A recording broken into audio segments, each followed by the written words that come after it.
Good day and welcome again to another week of tech news. And before we get to the point, be sure to subscribe to our channel so you won't miss out on when we update.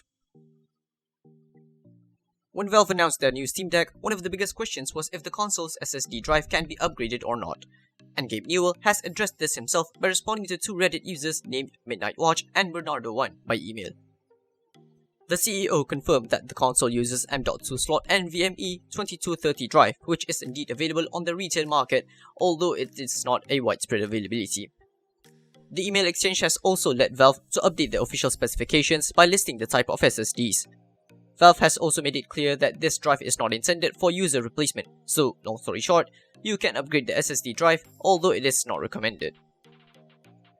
With the addition of AMD's Fidelity FX Super Resolution, or FSR, into Necromunda Hired Gun, which already includes support from Nvidia's DLSS, there's finally a way to compare between the two technologies. And the YouTuber Back4Buck PC Gamer did just that, by comparing them at 4K resolution when using their best quality profiles. Based on Back4Buck PC Gamer, both FSR and DLSS comes very close when it comes to performance and image quality, though he favors FSR over DLSS, as FSR had a slight advantage in both performance and image quality in motion. Another game that supports both FSR and DLSS is Marvel's Avengers.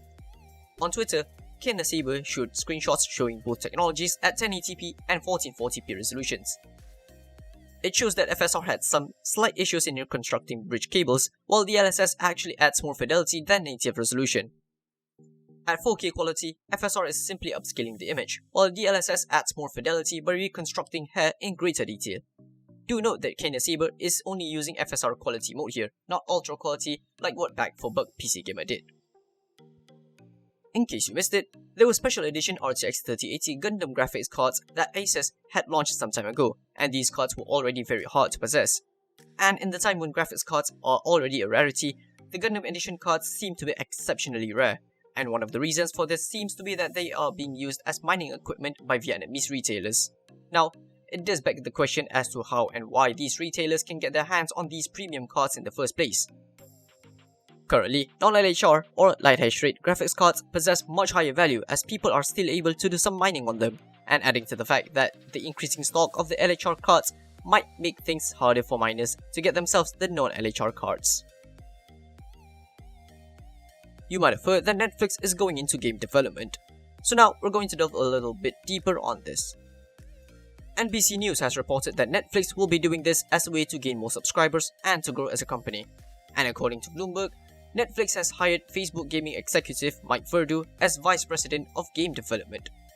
The business journal symbolizes the hire as Netflix's first big move towards an expansion into video games. Bloomberg has also reported that Netflix hopes to offer this service as early as next year, although no further information has been given on that.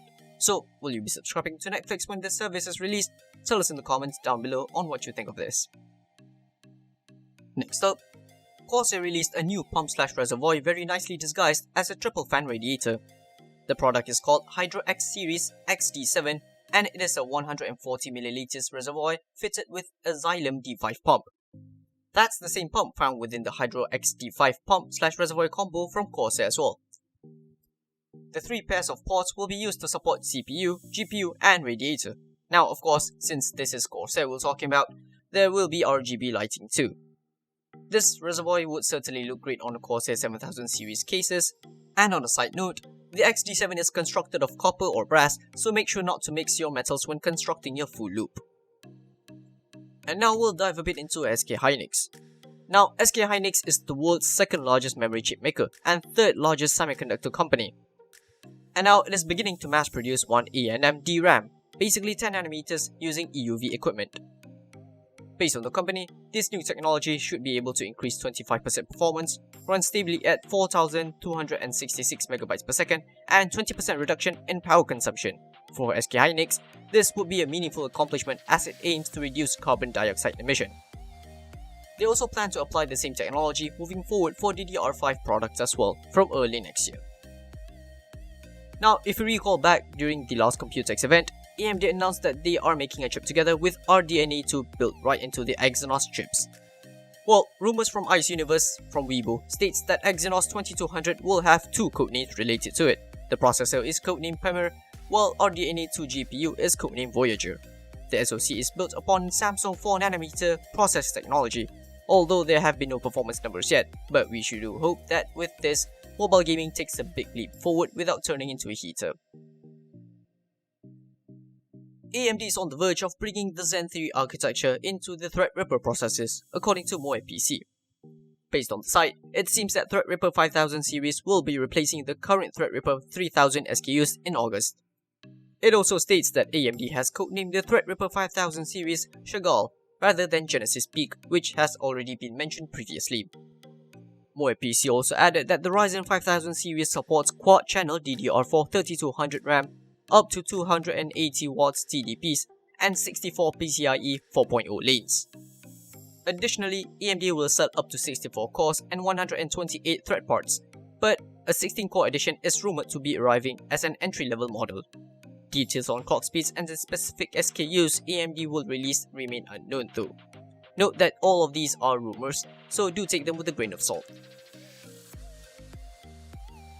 And that's about it for this week. If you feel like you've gained something from this video, be sure to leave a like and subscribe to our channel. It's free and it's just a click away. You can also check out our socials for weekly deals on PC hardware. We'll leave the links down below. And as always, thank you for watching and we will see you next week for more tech news. And until then, take care.